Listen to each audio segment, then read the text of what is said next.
everyone, and welcome to Open. I'm Rhina Valentin, your hosty Café con Leche every Friday. Here's what's coming up in today's show. First up, we're joined by mixed media artist and educator Devin Osorio to share more about their participation in Percepcion, BronxNet's La Central's current art exhibition.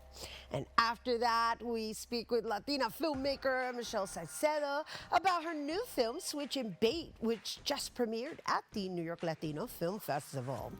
And lastly, this week's Open Artist Spotlight shines on Kreature Goth, a boundary-pushing artist whose dark, high-energy sound fuses elements of goth, trap metal, and punk with a performance at the end of the show. So sit back y prepárate.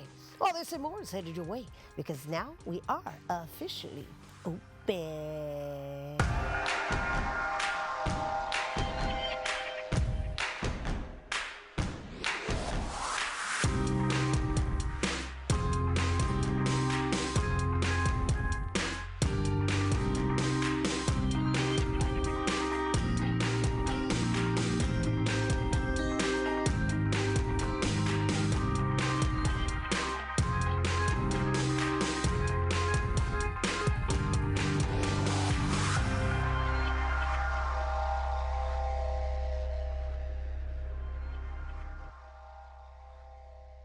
Hey everyone, welcome to Open. I'm Rhina Valentin, your host, Café con Leche. For the next hour, inviting you to get social with us online. That's right, follow us on Instagram at BronxNet TV or like us on Facebook at Open BronxNet Television. And of course, while you're there, don't forget, follow moi on FB, Instagram, Insta Stories, Threads, and LinkedIn at Rhina Valentin. All right, so we begin today's show with lots of color and ancestry. Yeah, our first guest is a first-generation Dominican American from Washington Heights who draws inspiration from Dominican culture and folklore traditions. His cultural influences merge with the biographical elements of lived experiences and creating paintings that function as secular reliquaries commemorating life between cultures. Their mixed media practices primarily focuses on acrylic on canvas, woven plam, hand embroidery, and ceramic materials chosen from their cultural significances and tactile connection to memory. They are currently featured in Percepcion art exhibition at BronxNet's La Central location. Everyone, please welcome Devin Osorio. Oh, wow. Oh my goodness, that was so beautiful. What a beautiful, colorful trip we just shared with our viewers in your introduction and Thank how you. beautiful you look. A little something. A little something. Yeah. Ay, Dios mío, you're like a walking piece of art. I know. Thank you. My Likewise. fave. Thank you. Yeah, Yes, we're gonna it's like- trade. Okay, I'm like, oh yes, let's just look in the mirror, darling. Right. Pero no, welcome and congratulations on this exhibition, right? I understand that it's been on display all summer, and now it's coming to a close. Unfortunately. I know, but let's talk about your participation with Percepcion, how it came about, and how many of your pieces are being featured. Yeah, so I have one piece in the show, which is like going up the stairs in one of the walls there. And it all came about because the amazing Jesus Santana, who's a really good friend of mine, and anything my sis needs, I'll be there for. Nice. And yeah, it's just like a big group of amazing artists just representing New York City and uptown culture together. So, the stories that you choose to tell, and you know, you plugged your friend Santana, who's the curator of the event, and the narrative that is shared there. Is this something that's traveled, you know, or that you travel with or together, or is Percepcion solely for this BronxNet exhibition? Yeah, so this group exhibition was made specifically for the BronxNet. Right. And it's actually the first gallery show the BronxNet puts together in this space, which makes it really monumental for that reason. Yeah, absolutely. But I feel like all of our practices, of course, they change and differ by person. But for the most part, you know, I feel like we're all repping New York City in the best way possible. Got it. And so let's talk about your influences. Yes, totally. Right? It's apparent that you really visit your culture, that you're influenced by your ancestry as well. So what is that process like for you? Yeah, well, I grew up in Washington Heights. Both of my parents from Dominican Republic, and me and my siblings and kind of all of us in the same like age range are the first to be born here. So my upbringing was just Dominican, very Dominican. Very Dominican. Very Dominican, yeah. Yeah. So then my practice, I think I'm just kind of trying to isolate what that means and understand it better. And in doing that, right, and thinking about the bigger picture, trying to understand myself and what that means too. Right, but I noticed that in your imagery, there's the symbolism of a hand, Yeah. which for me, in my interpretation of it, is that you're also speaking to your guides and your ancestors, which is why I keep referencing ancestry. Yeah. But yeah, you've also been able, aside from the colors and the imagery, that also loan themselves to possibly religious influences. Absolutely. Right? Yeah, definitely. Yeah, because I like to think a lot about like fantasy, and that being an expression of like humanness to its more like elemental state. So then in talking about like Dominican voodoo, in talking about like Santeria, in focusing on even our Catholicism, it touches into that magical realism that we kind of experience every day. And makes life a little more exciting. Yeah, no, I was excited just going over your imagery, and so you. I just wondered like what that process is for you, right? So how long does it take you to complete a painting? How about that? We'll start with that. Right. So it ranges, right? So then, if time permits, a month. Typically around like 3 weeks is what I get. And in the process, I'm doing a lot of reading on a bunch of different things. And I'm kind of just connecting ideas together. So it is, yes, the religious and the spiritual. Right, and so look, we're looking at the hand symbol that I was referencing, and obviously you also incorporate the urban flavor because it's marrying both times, right? So Absolutely.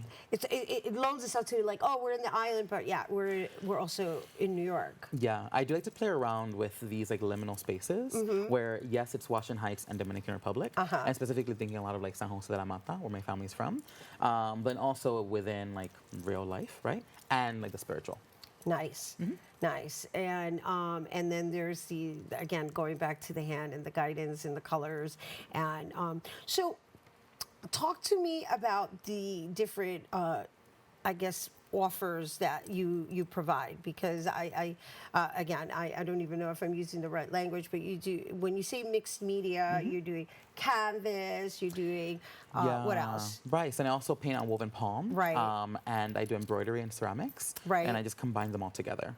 So that's what makes it mixed media in that way. Right. So, right, and we introduced that, but is it the same images that are transferred to these other mediums? So I paint on all of them, or I use them in different ways. So like, for example, I use embroidery to kind of capture my thoughts, and the palm to talk about the first generation experience. So then really it depends on what the piece is. So some pieces have like all four, some have only one. So it really depends on what's happening. And so what are you like communicating to anybody who experiences your work? Yeah, I think deep down, it's all about human connection and inviting people to be curious about your own psychology, and in understanding yourself better, how do you understand each other better? I feel that's kind of like the bigger picture of what I'm trying to do, beyond just functioning as, I guess, archetypes for Dominican American experiences. And so that's deep, right? Yeah, and so, it sounds really heavy. No, but it's good. I mean, we all need therapy in some Yeah. form or another, and in my opinion, we need to normalize that conversation, Absolutely. right? And it's different for everybody, and it's that release of practice is different for everyone as well. Yeah. And then there's the observation of it, and then there's the relation and or interpretation of, okay, what am I going through right now that this is what I'm seeing? And so for you as the artist, in I guess always using or primarily using the symbolism of the hand, what is that?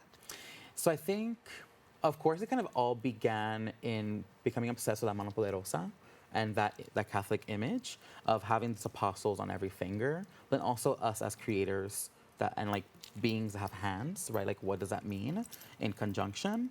And if in my mind, it kind of functions as a lens as well. So whenever in my pieces I have my fingers physically working as a frame, it's heightening or highlighting whatever I'm trying to talk about in that, within that little space, right? But yeah, there's just so much there. Yeah, I mean, now we're looking at a different style. And so talk to us about what we're looking at right now. Yeah, so this piece, or this painting, Raíces Arquitectónicas, was made for my solo show in Mexico City. And here I'm standing in J. Hood Park. I'm looking at the George Washington Bridge, and just thinking of myself within this space and what does tropicality look like, right? And that like liminal space between, again, Washington Heights and Dominican Republic. What's in the middle? And the middle is us, right, that are here. Nice. So thinking about that and thinking about like that playful game of like pulling the flowers, the petals from the flower or whatever, and thinking as a queer person, right, like am I liked here? Am I not liked here? My queerness, for my Latinness, what is it? Lots of questions. Yes, yes. And it's important to engage in feeling confident about what it is that you're communicating, going back to the communication, because really what you're doing is you're communicating something, and that was a self-portrait that we were just looking at. So how many of those do you have? For the most part, my entire practice is made up with self-portraits. Really? Even though it doesn't read as such? How Right. fascinating. Yeah, and actually that was a really good friend of mine, Charlie James, who got me to think in this way. And I use self-portraits almost as caricatures, so I don't even see them as myself anymore. Right. But it allows me to open up dialogues without feeling like I'm speaking for others. So that's why I utilize the self-portrait, almost as like a dummy figure. And this? Yeah, and this was actually my first solo show in California with Charlie James. And yeah, I was just exploring the idea of what are the vibes of Washington Heights, and really starting to venture into that like spiritual, supernatural to like real experiences. And so you have been featured in solo works. Do you have any coming up? Yeah, so as of right now, so I just had a show in June. Right. So I'm still a little tired from that. How many pieces? I had a total of 6 pieces, but then what made it amazing is that we were able to rent out an apartment in Harlem, and we had a total of 16 individuals lead workshops in the space. So it was like every other day we had a workshop. Wow. So it became really beautiful, larger than I could have ever dreamed of, with my really great friend Emma Nusso from Serious Art. So I'm still recovering from that, and just like restarting my research process now for my next So work. when you say recovering from that, I understand that you were doing the workshops every day? Not me, but I was like helping out. the Right, you were process. helping out, and it was, what was it, like a creative lab? Yeah, exactly. So it was a creativity lab, and we had anyone from like Kenny Rivero to like Valerie Mota, who were doing different things, and every artist could decide. So everything from like sancocho making and serving them out to Tiffany Alfonseca, who did like a life drawing workshop. So it was really varied, to say the least, for that. I love this. And so just in case someone is watching and they're curious to learn how to engage in this type of community, Yeah. how do they go about doing so? Yeah. Ooh. Well, that's the thing, right? Community work is about the community. So it takes any form that you'd like. I'm an educator, so I teach at a high school, and I also teach with the Metropolitan Museum of Art. And even the small bits that I get to do, I kind of infiltrate my own shows, right? And activate them with education that are always free and for the public. And I try to bring them uptown as much as possible. But it could be as simple as like going to your park, right? And hanging out with people there. Because why can't that be a space of community and where education and art comes into play?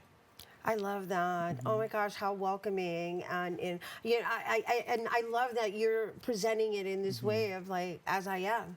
Yeah, because it could be scary, right? And like, you know, I don't know, I'm just like a bird from the heights. But then I really care about my community, and I don't know, I try to bring the things I didn't get when I was younger, and like removing all the stress from it and just making it a table where we share space. That's all it is, right? That's all we're looking for.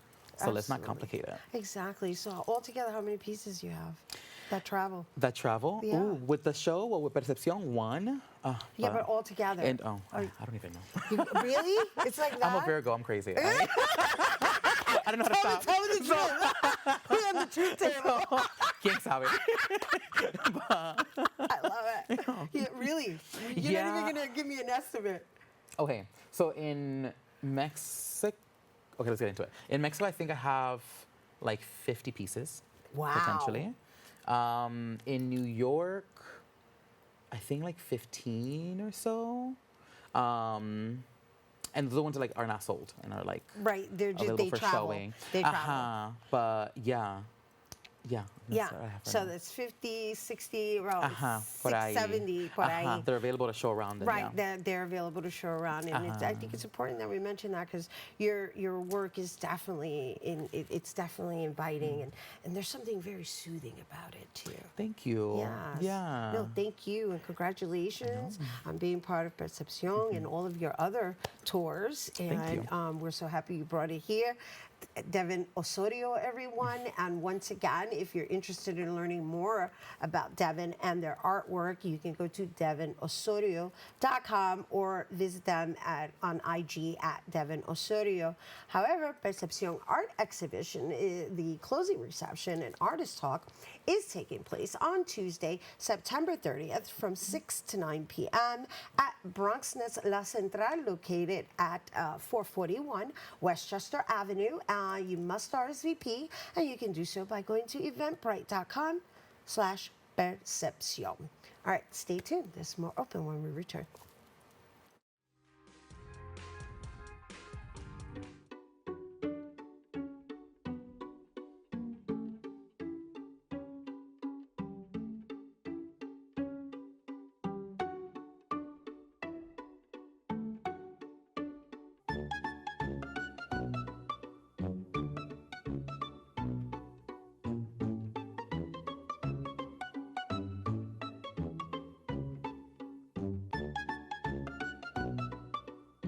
There's a new channel to explore, and it's bringing the classics back to life. During the day, relive the BronxNet originals that sparked conversations and built community. At night, dive into the hip-hop throwbacks that defined a generation. One destination, two powerful lineups. Now playing on Optimum Channel 952, Fios 2138, and streaming at BronxNet.tv.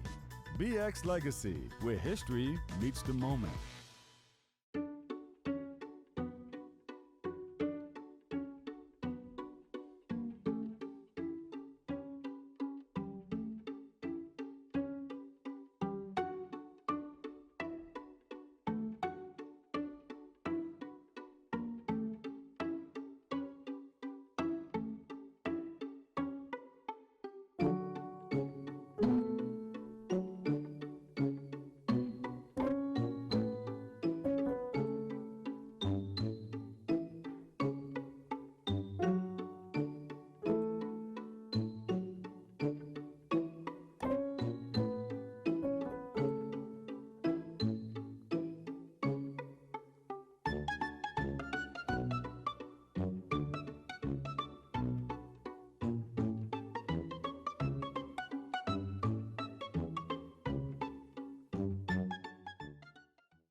We're gonna start the show right now. This is my favorite part. Ready in 5, 4, 3, 2. Hey, this is Angel, and I am one of the instructors for the in-studio production. Here at BronxNet, we offer classes that can help you elevate, expand, and start your television career. All you have to do is sign up at bronxnet.org/education. For the past 7 years, I have been in various productions, spanning from talk shows, independent films, news reports, art displays, teachings, musical performances, and many more. Ain't that right, Angel? Yeah, you're absolutely right, Angel. There are a lot of creative individuals that we're just waiting to sign up for the class. And if I may, can I also express Thank you, Angel. That's all the time we have left. Visit bronxnet.org/education and become a producer by taking the course. The class I offer is also in English, en español y también bilingüe. Nos vemos en la próxima.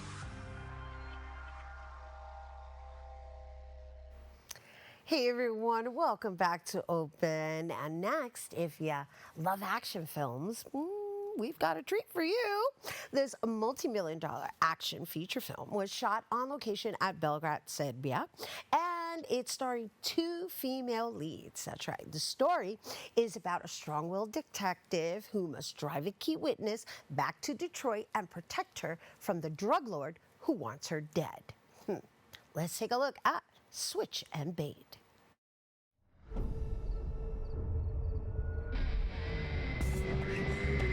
I know we haven't spoken in forever, but I'm in big trouble. I took his phone and I ran, and now they're coming at me.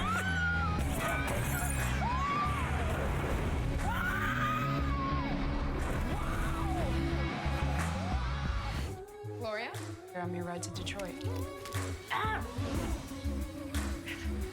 You're gonna hurt yourself. You're gonna get us both killed. No one knows I'm here. We're totally under the radar.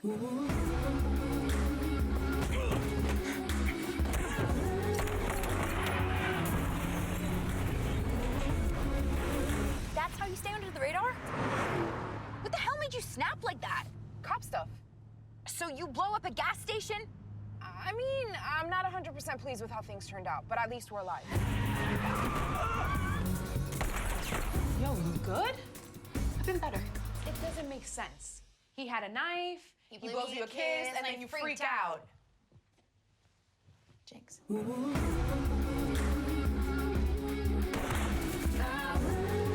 100% going to kill you.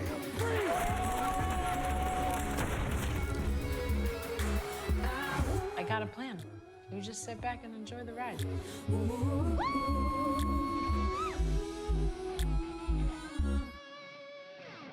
Yeah! Yes, I'm ready for the ride. What we just watched was Switch and Bait, which just premiered at the New York Latino Film Festival, and it was directed by Michelle Salcedo, and all I can say is wow, wow, wow. This film looks like a present-day Thelma and Louise on steroids.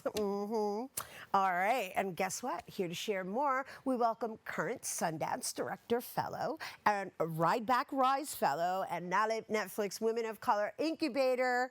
Everyone, please welcome Switch and Bait Director Michelle Salcedo. Hello. Hello. Oh, I'm so excited to be here. Thank you for having me. Wow, wow, wow. Congratulations on that. I'm you. excited just watching the trailer. Yeah, I'm excited to share it with people. It was so exciting. It was super fun to shoot this. I can only imagine. Yes. And if I'm not mistaken, I saw a piece of it. I want to say back in maybe 2022. Yes, we had just wrapped production. Yes. So how many years did it take you to do all of this from pre to post? So the pre was actually really fast. I got the job. Actually, I was here in New York City screening my first feature film, and I pitched it from New York City, actually, and I got hired to direct it. The producer I was working with had seen my first film, Picanela, and gave me the offer to do it. And so from then, it was like the beginning of 2022, and I was already in Serbia by July. And it was like a quick turnaround. And it was boom, boom, boom, boom, boom. But then the industry went through so much upheaval. We had a strike. Right. We had we were still fresh off the pandemic. Right, we were still post-pandemic. Yeah, exactly. And shooting in Serbia was still very much a thing. So it just took a while. So there was a lot of different reiterations as to what we were going to end up with. And I had a pretty strong vision, and I had to convince many people that this is the vision to go with. And because it is a little bit revolutionary, I mean, we are kind of taking over the genre with 2 female leads. Yes, go Michelle. Yes, yes, yes. All right, so before we go into your trajectory, which I'm so excited to share with our viewers, I want to talk a little bit about the Catalyst Studios, right? Because they actually designed this program to kind of put women in the forefront, both behind and in front. So can you share a little bit about how you discovered them or they discovered you? Sure. So Holly Laval, it was her idea. So she wanted to make a difference in the industry and make sure that women got their chance to direct feature films with high budgets. So she started 6 feature films. I'm the Latina, one of the Latinas. There's another one who's Colombian, born in Colombia, but I'm the only American-born Latina that was part of the 6 women in total, all from different countries. But the intention was to make sure that women got money, not just lip service, and actually got a chance to direct their first major motion picture, but also with the sense that they have to be commercial, because if you make a movie and nobody sees it, or if it's too expensive to make, then there was no point. So it's still a commercial medium, and it's a very powerful medium because it has the potential of reaching a lot of people. So you want to make sure that the message is on point that you want to tell, because it's a big responsibility. But Catalyst discovered me here in, actually in Los Angeles, when I showed Pie Canela, which was my labor of love that I wrote and I shot in Cuba, and I had a festival run here at the New York Latino Film Festival also. And the producer watched it and then recommended me to pitch on this new Holly Laval incentive for women. So it was very exciting. And I read all the scripts and I liked this one the most because it was very challenging. Well, and I'm up for a challenge. And I was like, wait, we blow up a gas station. We have 2 car chases. I was like, I don't know. I've never done any of this. What a great opportunity for me to learn how to do action pieces. And I thought that would lead to more work. And how can I still maintain my vision? Because I've done very art house things, like in Spanish and Cuban, and very specific. Authenticity can be too specific sometimes for some people, but at a certain point you have to be true to yourself. And I was really scared to take this on because it's not something that I wrote. All right, so before we fast forward completely and go and dive a little deeper into that, let's give them a little bit of your background, right? Sure. Because I know you were an executive in advertising, right? Yes, at for Miramax. Miramax, right? And then from there you also became an editor, right? Yes. And you worked for like major networks. Yes, a lot of reality TV. For Bravo, for TLC, for VH1, for MTV. I mean, they were really at the top of their game back then, which was really fun to be sort of at the cutting edge. I was working on a show for Univision, which was one of the first reality shows in Spanish, and it was called Dale con Ganas. I was trying to bring The Biggest Loser over. So I was always at the forefront of trying to create these new mediums, but bring them to new audiences. Nice, right? And so when did you know that you wanted to become a filmmaker? Oh, back when I was in college. Oh, so you knew it already. I knew it, but it's not accessible to many people. Right. I put myself through college. I was financially independent since I was 18. I went to Columbia University. I was a film studies major.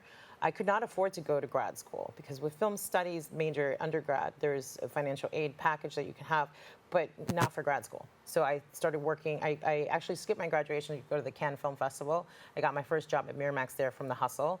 I met everyone. I followed up with everyone. And then I worked at Miramax for 5 years and became a creative advertising executive within a year of working there. It was a great training ground because I was working on all the indie films from the 90s and the early 2000s. And I just learned what a high bar it is and what the expectation is for the best of the best in order for, it's a commercial medium at the end of the day, so you have to make sure that it's going to transcend that. And it's a male-dominated industry as well. 100%. So, what has, I can only imagine the fun you had blowing up things. Yes. I mean, it's not just for men, I was surprised. It was so funny because they were also shooting a documentary at the same time, and they're like, okay, you're going to want to react. Don't react because you'll mess up the audio. I was like, okay. And it exploded, and of course I was like, and I couldn't help it because you could feel the heat from the flames. And I love that we did everything practically. They were, it was a challenge. I had to pitch for it because not only do you get the budget, you also have to pitch for your vision, right? So you have to say, I want to do this practically, which means for the layman's term is like for real. I'm really exploding something. There's gas in this. This is a real flame. And what you get with that is the reflections on the gas station windows. You get the big plume of the explosion from the drone shot on the top. And it's all, you rely on a great team. The special effects team in Serbia was fantastic. Yeah, I was going to ask you, why, is there any particular reason it was shot in Serbia? Well, the producers had relationships with them, and they had a great tax incentive. And there's a lot of things being shot in Serbia because they're less expensive than other parts of Europe. And it's a stunning country. It has a lot of different, it has mountains. It has, it really, what was really interesting, this takes place in Detroit. And there's car manufacturing in Belgrade. So it was really interesting to see, I love location scouting. So I was looking at it through the eye of like, does this look like the Midwest? And so I focused on corn. I was like, this is supposed to be, not only is it take place in, it ends up in Detroit, but it starts off in middle America. So I had to find, Iowa. I had to find the Pacific Northwest. So we rewrote the script a little bit to make it more sellable. States that we could sell in Serbia, because originally it was supposed to take place in Arizona. I'm like, there's no way, and it was going to look too much like Thelma and Louise too. It's like there is no way we can sell Arizona and Serbia. That's never going to happen. But Pacific Northwest, and I leaned into corn, and they're like, why is she chasing her in corn? I'm like, we need to make it look like Iowa. And it's cinematic, so. But, you know, I'm just basking in your enthusiasm because you can tell that this is your passion. Absolutely. And the quality in what we just presented is really up there. And I wish you such much success. But I wondered, like, it just got released to the public. Where do you see it going from here? Well, I'm very excited. It's going to be playing also at another film festival, the International Puerto Rican Heritage Film Festival. Thank you. In November. It's a tongue twister, yes, in mid-November. We have them on also annually, Great. and that's lovely. I know Veronica Caicedo is also 100%. a part of the film. She was a producer on the film, so it's really exciting to bring it back home, back to where we first premiered the trailer. So it's really exciting to be able to show it there, and it needs to be seen on the big screen because we did a really we had an amazing post-production team, and we had an amazing composer who's also a Latina, and she was great, and she did all these songs very quickly. She did over like 60 cues for the movie, and it really makes a difference. It has that female energy, and with Otmara being the lead. Right, like yes. So it has all the not just female but also Latina. So yes, which is important. We can talk about that because we need to see ourselves, and here we are making it happen. And now we need the audience to come and see it. Yes, right. That's the other part, right? Because it takes both parties. 100%. Yeah, a movie doesn't come alive until the audience watches it. It's not a thing that just can exist on its own.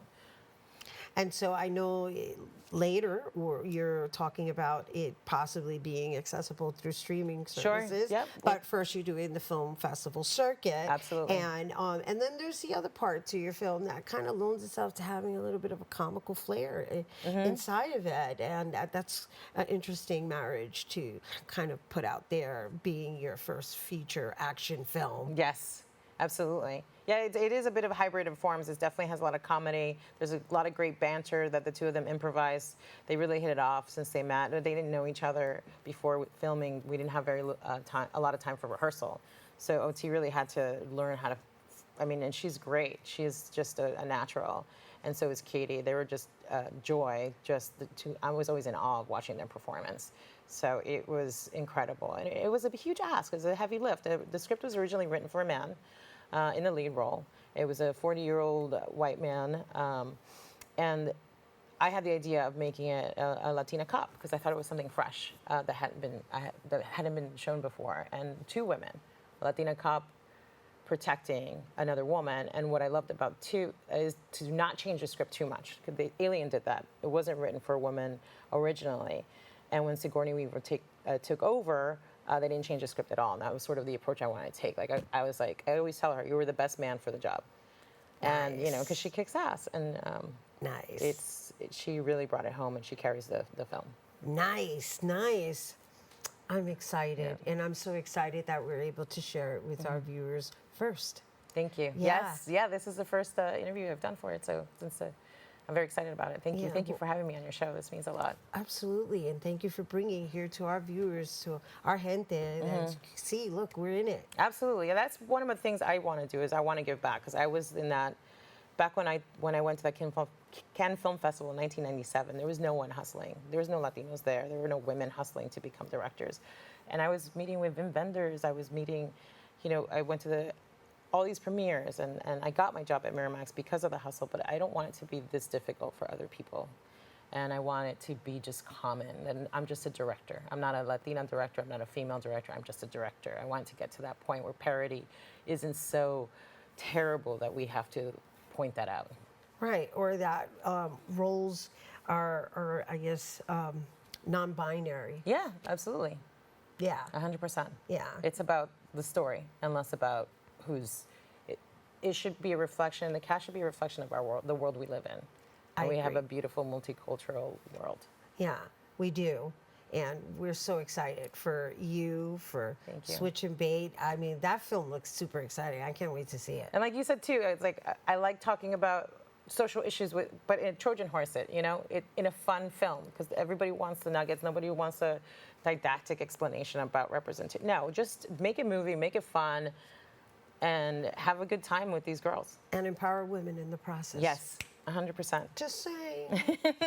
Thank Michelle you. Salcedo, Thank you. everybody. Thank you. It's such a pleasure to meet you. Yes, yes. I love your rings, your feathers. You're such a celebration. Oh, so are you. Thank you. Oh my gosh, we're reflections of each other. Yes. mi gente. I love that. I love when that happens. Thank you. It's a beautiful thing. And shout out to Elaine Del Valle. Yes, for Elaine. bringing you to and us. You're premiering today, so Yay. I'm so excited. All right. Once again, for more upcoming screenings, you can visit michellesalcedo.com. I'm sorry, michelledirector.com. We can visit michelledirector.com, and we're talking about Switch and Bait.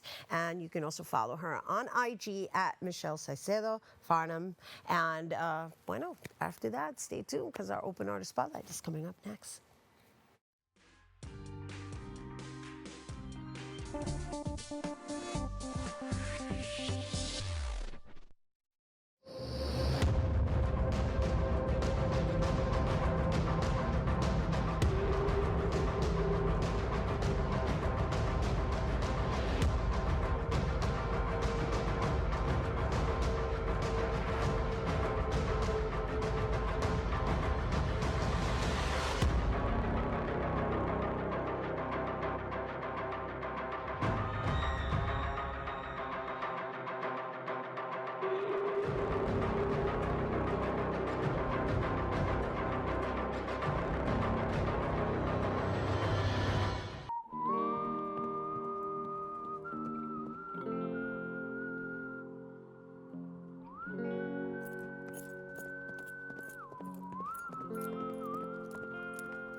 What's up, creative family? Discover your voice with BronxNet Community Media Classes. Are you ready to bring your ideas to life?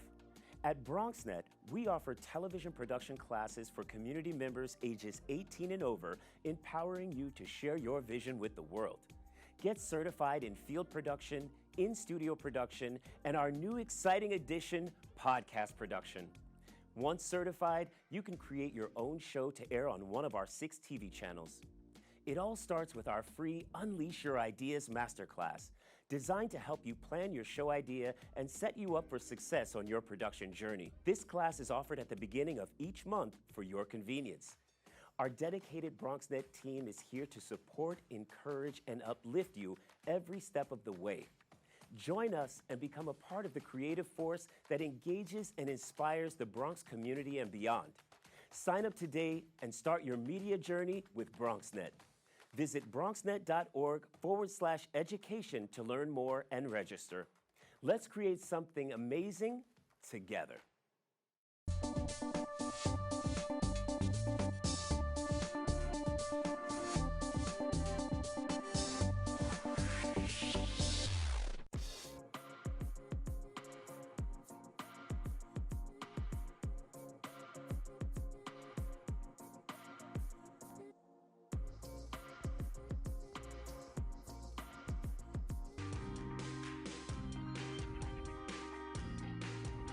Hey everyone, welcome back to Open. Our final guest is a boundary pushing artist who's dark, high-energy sound fuses elements of goth, trap metal, and punk with raw emotion and unapologetic intensity. Known for his theatrical performance, he's carved out a reputation as one of the most unique voices in the underground scene. His work has taken him to stages alongside renowned acts such as Prayer and Kat Von D, and he's made a mark performing at major subculture festivals, including the gatherings of Juggalos. And we're going to learn all about this together. All right, everyone, please welcome Kreature La Goth. Thank you for having me. What's up? Look at this. I got the memo. I didn't matching. even know. We matching. Oh, my goodness. I mean, this is me paying homage to the goth culture, but I didn't realize that. Doing a good job. We were going to do the red, too. Son told me to come like this. No. Come dressed in red? You know, that's how it happens. That's how it works. It happens a lot, actually, with me and my guests, but we're so excited to have you on. Thank you.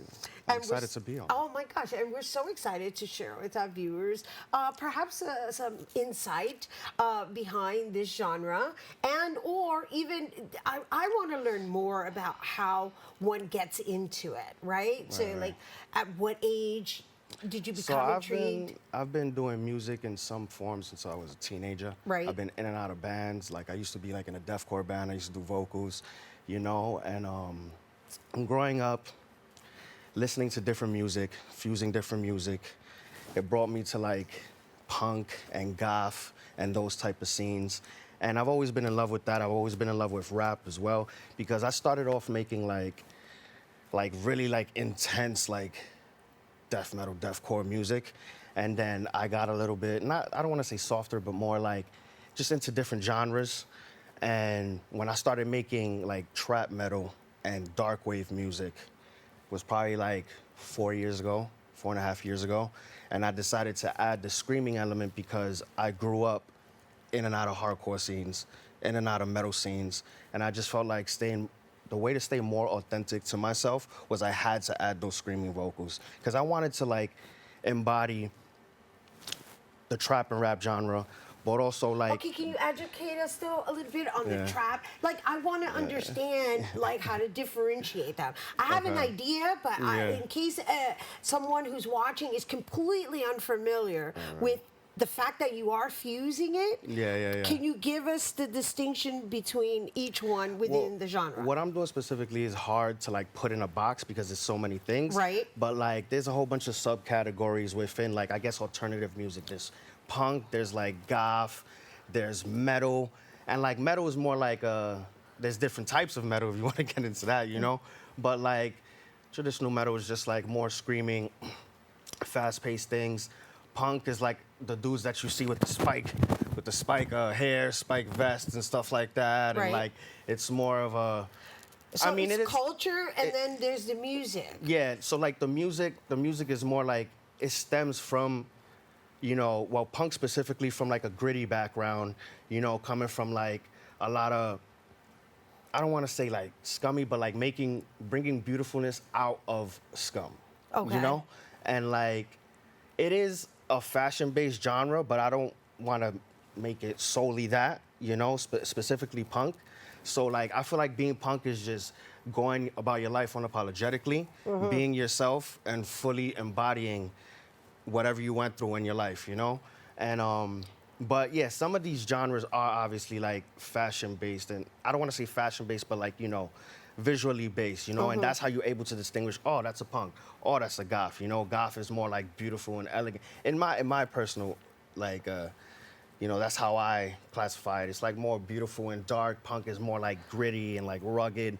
Metal, kind of the same, but like there's so much different things that metal embodies that it's like, you know, it covers all those different genres. But I grew up in and out of like metal scenes, and making my music now, I just wanted to embody everything along with rap. I grew up listening to rap my whole life, you know? Right. So, like, yeah, which I think is dope. I mean, yeah, it's like its own. Yeah, I like it. I like it.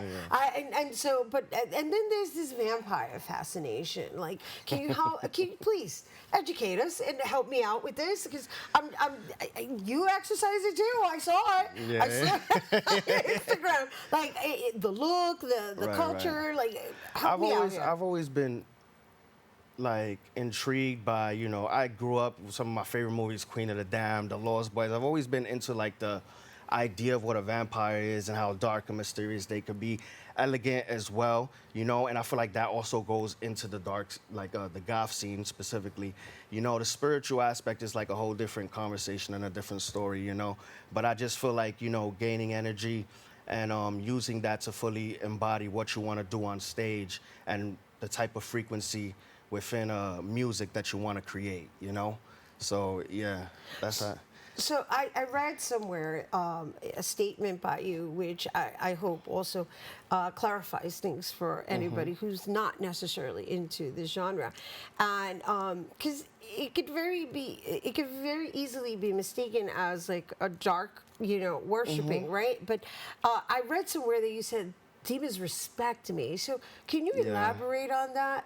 Yeah, so it's more of a fact of like coming to terms with the dark and the light side within you, not letting darkness consume you, you know, and learning how to almost put like darkness on a leash so you can use it when need be, you know, and not like, because, you know, messing with certain things, obviously it could consume you, you know. I've been through my trials and tribulations, but it's just about not letting it consume you and using it to your advantage and using it as a stepping stone when need be, you know, especially in a lot of dark rooms or dark type of festivals or dark music realms, you know?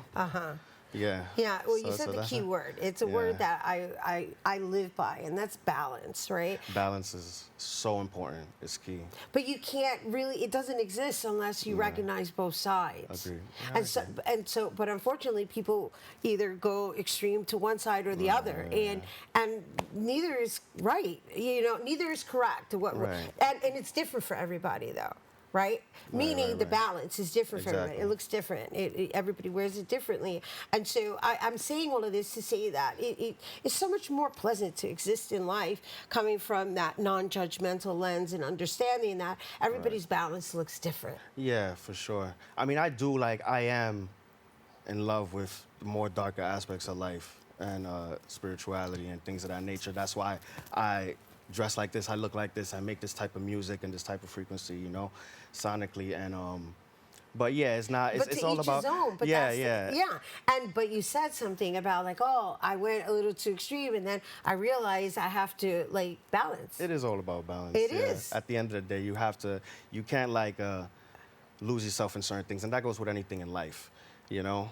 Like even a 9 to 5, you can't lose yourself in a 9 to 5, you know. But like, yeah, I just feel like you gotta have balance. Do you consider that dark?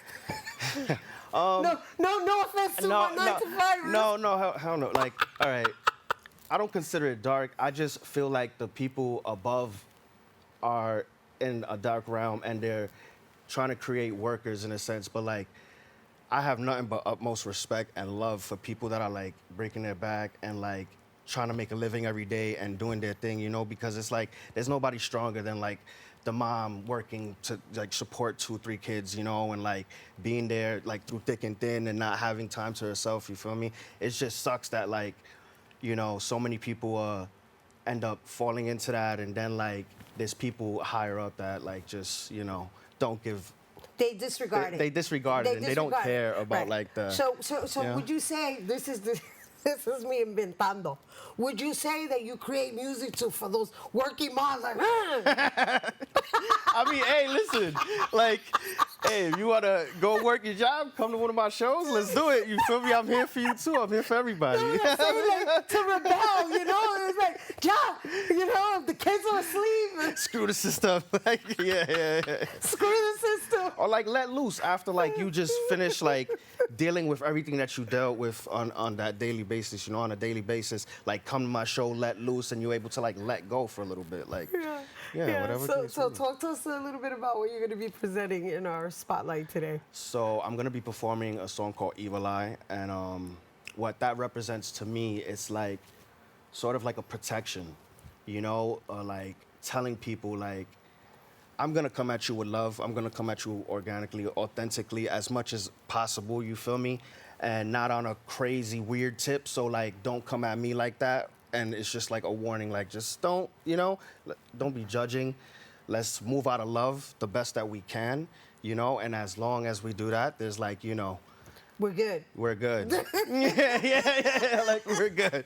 Like, you know? I see it. Yeah, Yeah, yeah. I mean, this is the discussion we were having Yeah. earlier, right? With regards to really approaching with as much of a non-judgmental lens Right. as possible, which we need more of in our world as a And whole. I feel like in the music scene, to go back to like even like in the music scene, you're dealing with a lot of things and like coming at you at once. A lot of like different type of. It's beautiful. Like I love it. Just help me eat better, sleep better, live better, think better, love better. You know, music is my love.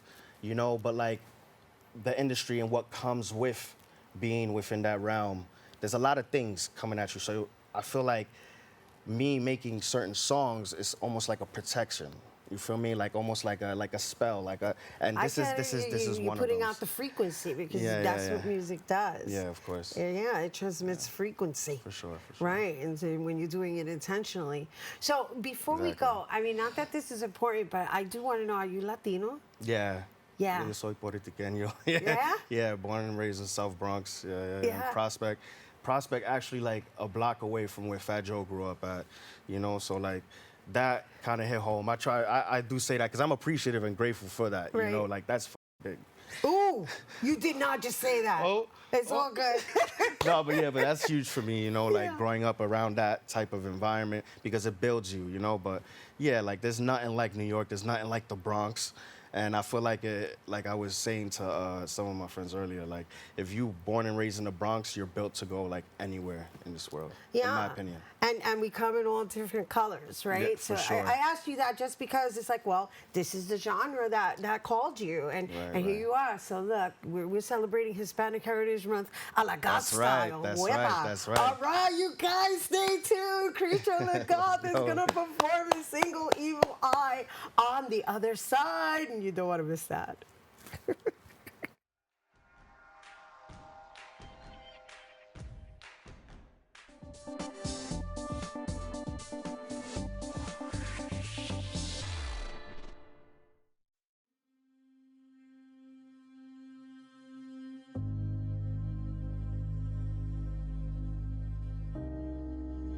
Only 57% of New York City high school students are college ready by their senior year.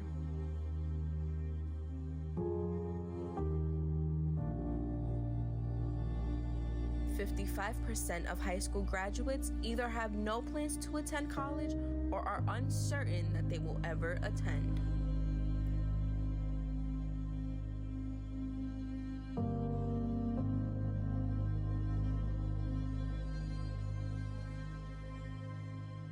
"34% of young adults don't go to college because they can't afford it.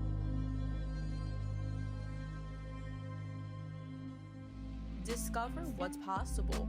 BronxNet's education programs, internships, and opportunities help engage and inspire Bronx youth and beyond to pursue their passions. Be a part of the BronxNet family. Whether you're interested in our shows, joining a class, or donating to support our mission, visit BronxNet.org to learn more.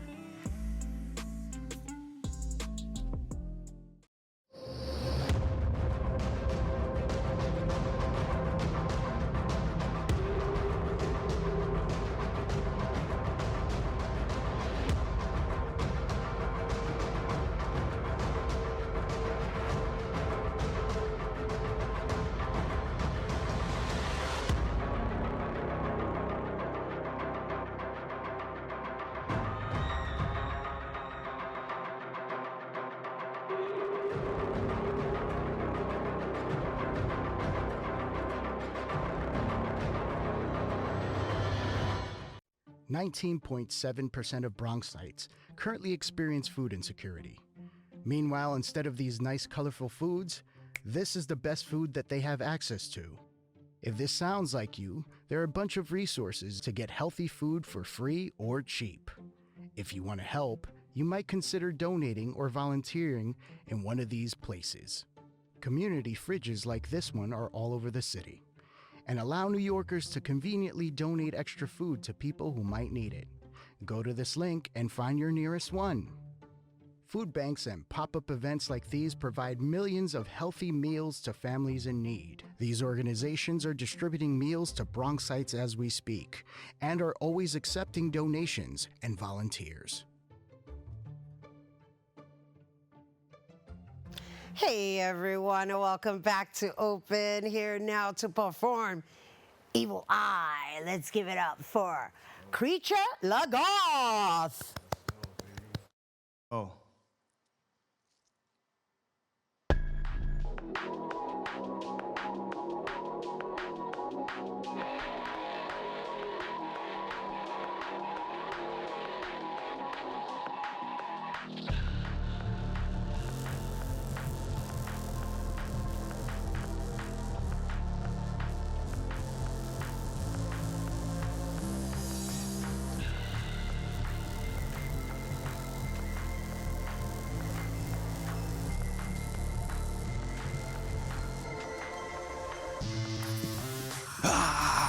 I can survive. Deep in those eyes, a sacrifice, a sacrifice. Deep in those eyes, stars bleed twice, heart fell slice. Stars bleed twice, heart fell slice. Stars bleed twice, heart fell slice. Stars bleed twice, heart fell slice. Still my soul shines, those eyes lie. Blood tonight, spells at night. Still my soul shines, those eyes lie. Blood tonight, spells at night. Time after time, we all die. Once in a life, might as well try. We all die. Once in a life, might as well try. Cure my life, cure these eyes. Cure my shine, cure my mind. Time after time, we all die. Once in a life, might as well try.